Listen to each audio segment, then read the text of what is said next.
मेरे प्यारे साथियों, नमस्कार। YouTube के SP math by RP channel पर आपका हार्दिक स्वागत है।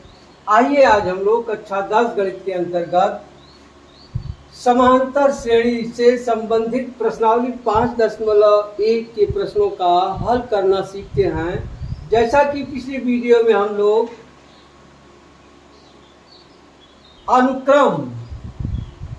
अनुक्रम सीक्वेंस और श्रेणी और सीरीज और श्रेणी में अंतर जान चुके हैं। अनुक्रम क्या होता है? कोई संख्या हो, क्रम से लगा हो और उसमें एक निश्चित नियम हो, वह अनुक्रम कहलाता है। और यदि यानी क्रम के प्रत्येक पदों को अगर प्लस करके लिख दिया जाए तो वह श्रेणी कहलाता है। सीरीज जिसे कहते हैं, समझ लीजिए यह अगर फूल है, एक तरह सजाया गया है, अगर इस फूल को हम पिरो दे धागे में तो वह क्या बन जाता है? श्रेणी। सीरीज जिसे कहते हैं। और यह श्रेणी है जिसे कहते हैं प्रोग्रेशन। प्रोग्रेशन क्या होता है? इसमें भी एक विशेष नियम से अनुक्रम आगे बढ़ता है, उसे श्रेणी कहते हैं। हम समांतर श्रेणी के विषय में पिछले वीडियो में भी पढ़ चुके हैं। ऐसी श्रेणी या ऐसा अनुक्रम जिसके प्रत्येक क्रमागत पदों का अंतर समान हो, उसे समांतर श्रेणी कहते हैं।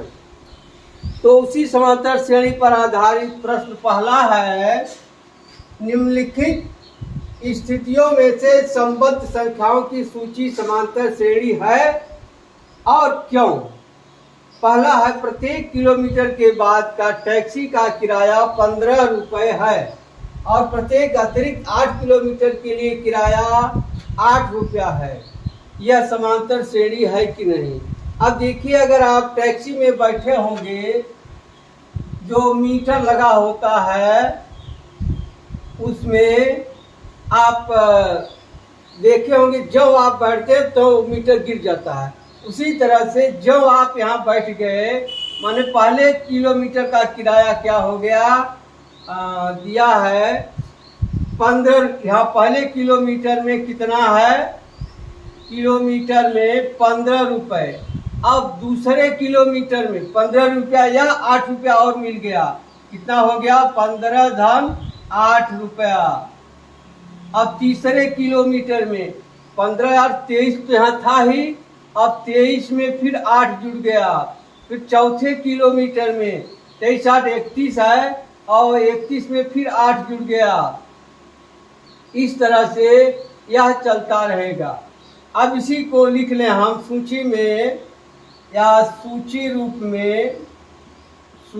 रूप में किराया क्या हो जाएगा?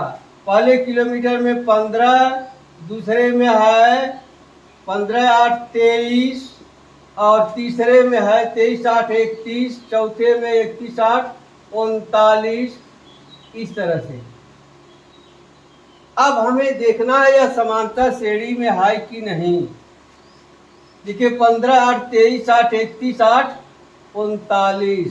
अब लिख देंगे, यह सूची या श्रेणी समांतर क्रम में है, या इसी कहते हैं एपी है, अरिथमेटिकल प्रोग्रेशन है। क्योंकि श्रेणी का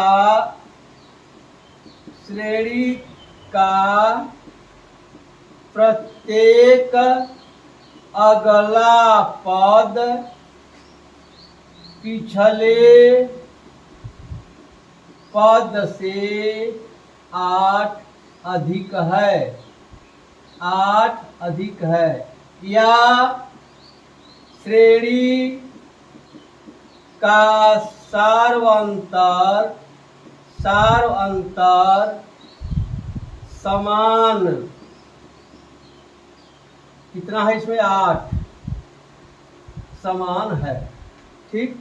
अब पहले किलोमीटर में 15 रुपया किराया, दूसरे किलोमीटर 15, पहले का 8 इसका, तो गया 15 8 कितना हो गया 23 रुपया। फिर तीसरे किलोमीटर में 23 तो हो गया 2 किलोमीटर का, तीसरे किलोमीटर का 8 जुड़ गया, हो गया 31 रुपया। फिर चौथे किलोमीटर का 39 रुपया। इस तरह से यह सूची या श्रेणी समांतर क्रम में है या एपी में है, क्योंकि श्रेणी का प्रत्येक अगला पद पिछले पद से 8 अधिक है, या श्रेणी का सामांतर समान है। ठीक। अब दूसरा है इसी में,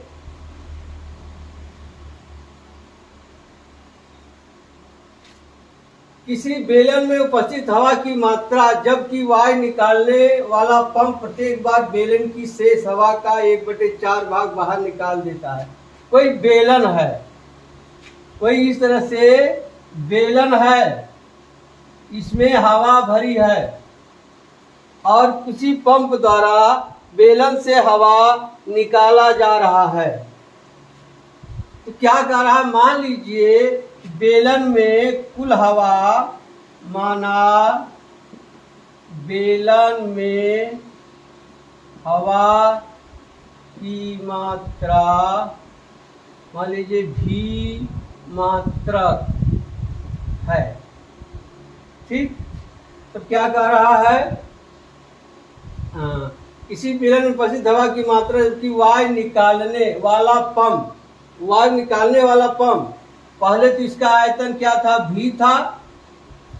अब वायु निकालने वाला पंप प्रत्येक बार बेलन की शेष हवा का 1/4 भाग बाहर निकाल देता है। अब 1/4 भाग निकाल देता है।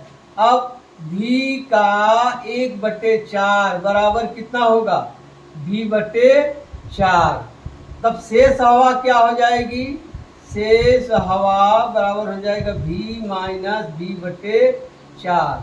अब क्या हो जाएगा यहाँ 4v माइनस v/4, यानी हो जाएगा 3v/4।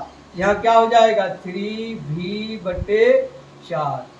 फिर कह रहा है 1/4 भाग फिर कम हो रहा है, तब यहाँ ले लेंगे 3/4v गुणे 1/4 का 1/4 होगा। अब यहाँ हो जाए कितना 3v/16। अब पहले हवा इतनी थी, अब इतना घट गया, यहाँ हो जाएगा 3v/4 माइनस 3v/16। अब इसको घटा देंगे तो यहाँ हो जाएगा 12v माइनस 3v/16 बराबर क्या आ जाएगा 9v/16। यहाँ क्या हो जाएगा 9v/16। फिर अगली बार फिर इसी का 1/4 ले लेंगे, 9v/16 गुणे 1/4 बराबर क्या आ जाएगा 9v/64। अब इसी में से फिर घटेगा वह 9v/16 माइनस 9v/64। अब यहाँ हो जाएगा 36v/64 माइनस 9v बराबर क्या हो जाएगा 27v/64। यहाँ क्या आ जाएगा 27v/64। इसी तरह से यह चलेगा। अब इसी को देखना है यह समांतर श्रेणी में है या नहीं है, यह समांतर श्रेणी में है या नहीं है।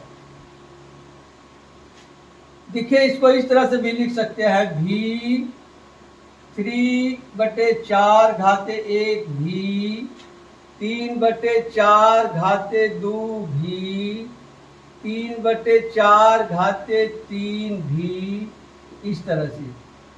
अब देखिए यह समांतर श्रेणी में नहीं है। क्या है, यह समांतर श्रेणी में नहीं है। क्यों नहीं है, क्योंकि इसमें प्रत्येक पदों का अंतर समान नहीं है। प्रत्येक क्रमागत पदों का अंतर समान नहीं है। देखिए, इसमें से इसको घटाएंगे दूसरा मान आएगा, इसमें से इसको घटाएंगे तो वह मान नहीं आएगा जो इसमें से आना चाहिए।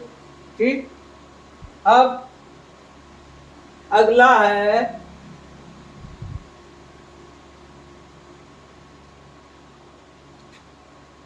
तीसरा, प्रत्येक मीटर की खुदाई के बाद, प्रत्येक मीटर की खुदाई के बाद एक कुआं खोदने में आई लागत, जबकि प्रथम मीटर की खुदाई लागत 150 रुपया।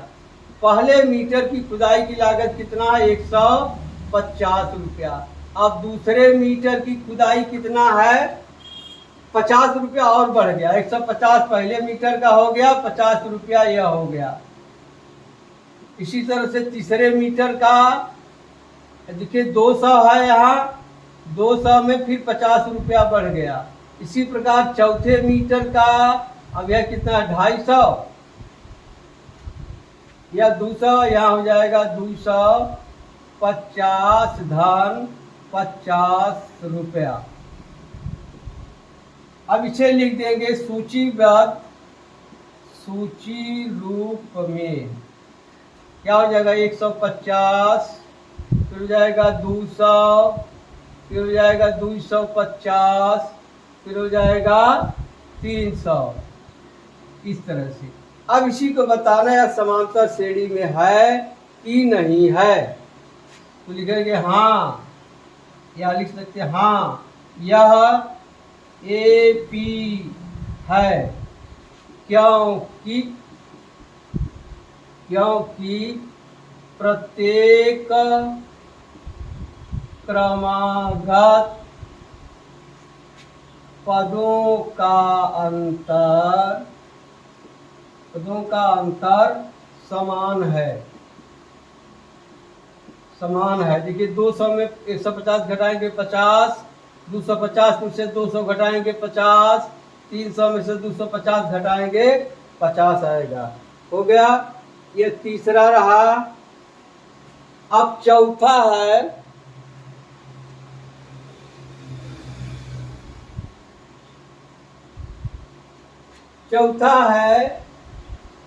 खाते में प्रत्येक वर्ष का मिश्र धन, जबकि रुपए 10,000 की राशि 8% वार्षिक ब्याज की दर से चक्रवृद्धि ब्याज पर जमा की जाती है। हम जानते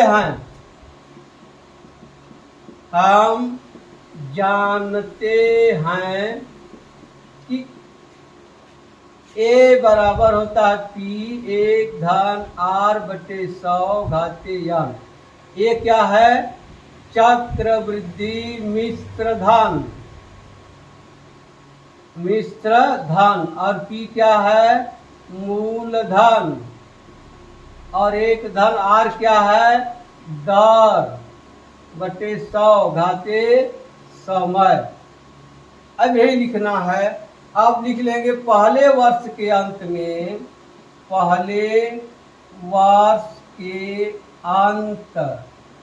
में चक्रवृद्धि मिश्र धन बराबर हो जाएगा P बराबर कितना है?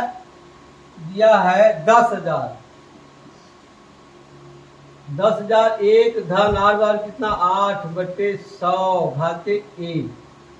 अब दूसरे वर्ष के अंत में चक्रवृद्धि मिश्र धन हो जाएगा 10,000 1 धन 8/100 घाते 2।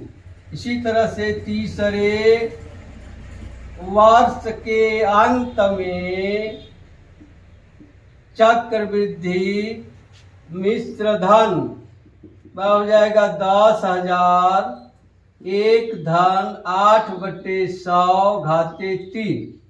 अब इसे सूची रूप में लिख ले। क्या हो जाएगा?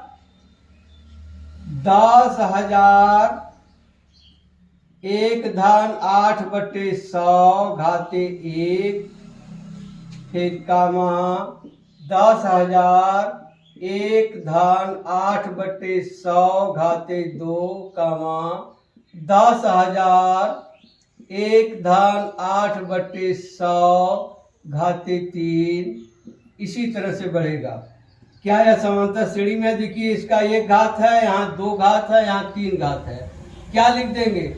नहीं, यह समांतर श्रेणी में नहीं है। नहीं, यह समांतर श्रेणी नहीं है। हो गया चौथा। अब आइए प्रश्न संख्या 2 देखते हैं। प्रश्न संख्या 2 है, दी हुई समांतर श्रेणी के प्रथम 4 पद लिखिए, जबकि प्रथम पद ए और सार्वधातुक डी निम्नलिखित है। हम जानते हैं श्रेणी कैसे लिखते हैं। कैसे लिखते हैं? लिखते हैं पहला पद ए, दूसरा पद होता है ए प्लस डी, तीसरा पद होता है ए प्लस 2d और होता है ए प्लस 3d। इसी में मान रख देना है। अब पहला क्या है? ए बराबर 4 दिया है, ए बराबर 4 और डी बराबर -3 है। डी बराबर -3 और रख दे। क्या पूछा? प्रथम 4 पद। यहाँ हो जाएगा प्रथम 4 पद। अब देखिए पहला पद ए है तो हो जाएगा 4, फिर ए प्लस डी है तो 4 प्लस -3, फिर ए प्लस 2d है तो जाएगा 4 प्लस -2 गुणे 3, फिर हो जाएगा 4 प्लस -3 गुणे 3 ये होगा। अब इसी को लिख दे 4। अब यहाँ हो जाएगा 4 में से 3 निकल जाएगा, बचेगा 1 और यहाँ हो जाएगा 4 में से 6 हो जाएगा -2 और यहाँ हो जाएगा 9 में से 4 चल गया, बचेगा -5। क्या आ गया? 4 1 और 4 1 -2 5। देखिए क्या कह रहा है? ए बराबर 4 है, डी बराबर -3 है। यह तो तीसरा है। यह कौन सा प्रश्न है? यह तीसरा प्रश्न है। देखिए ये लग गया। ए बराबर 4 डी बराबर -3 है तो हो जाएगा 4 1 -2 5। ठीक, यह तीसरा लग गया। अब आइए पहला देख लेते हैं, देख लेंगे। पहला है ए बराबर 10 तो पहला पद हो जाएगा 10, दूसरा है ए प्लस डी तो हो जाएगा 10 प्लस 10, दूसरा है ए प्लस 2d 10 प्लस 2 गुणे 10, तीसरा हो जाएगा 10 प्लस 3 गुणे 10। अब यहाँ हो जाएगा 10 20 और यहाँ हो जाएगा 30, यहाँ हो जाएगा 40। 10 20 30 40। अब दूसरा देख लीजिए। दूसरा है ए बराबर ऋण 2, ए बराबर है ऋण 2 और डी बराबर है 0। तो पहला पद होगा ऋण 2। अब इसी में 0 जोड़ देंगे तो आ जाएगा ऋण 2, फिर 0 जोड़ेंगे आ जाएगा ऋण 2, फिर 0 जोड़ेंगे आ जाएगा ऋण 2। ये हो गया दूसरा। तीसरा लगी गया। अब चौथा ए बराबर ऋण 1 है, ए बराबर ऋण 1 और डी बराबर है 1/2। पहला पद होगा ए हो जाएगा ऋण 1, दूसरा होता है ए प्लस डी, यहाँ हो जाएगा ऋण 1 धन 1/2। अब अगला हो जाएगा ए प्लस 2d, यहाँ हो जाएगा 1 प्लस 2 गुणे 1/2। अगला हो जाएगा ए प्लस 3d, यहाँ हो जाएगा प्लस 3 गुणे 1/2। चारा पद पूछा। अब यहाँ हो जाएगा -1 और यहाँ हो जाएगा -1/2, 2 से 2 कट जाएगा, यहाँ आ जाएगा 0 और यहाँ हो जाएगा 3/2। 3/2 में से ऋण 1 घटाना है तो आ जाएगा 1/2। 2, यही उत्तर होगा। ऋण 1/2, 0 और 1/2, चौथा हो गया। अब आइए पांचवा देखते हैं। पांचवा पोर्शन है ए बराबर ऋण 1.25 और डी बराबर है ऋण 0.25। तब श्रेणी क्या हो जाएगी? लिखते हैं ए, पहला पद ए 1.25, दूसरा होता है ए प्लस डी, यहाँ हो जाएगा ऋण 1.25 धन ऋण 0.25। तीसरा ए प्लस 2D, यहाँ हो जाएगा -1.25 धन 2 गुणे -0.25 होगा। इसी तरह से चौथा पद हो जाएगा -1.25 धन 3 गुणे ऋण 0.25। इसी तरह बढ़ता जाएगा। अब यहाँ क्या हो जाएगा? -1.25 और यहाँ क्या हो जाएगा? -1.50, यहाँ क्या हो जाएगा? 50, 25, 75 -1.75 और यहाँ क्या हो जाएगा? 25 से 25, 25, 100 -2.0। ये होगा 1.25, 1.50, 1.75 और ऋण 2.0। यही उत्तर होगा। ठीक है, इतना आप लगाइएगा। आप मिलते हैं अगली वीडियो में, तब तक के लिए धन्यवाद। जय हिंद, जय भारत।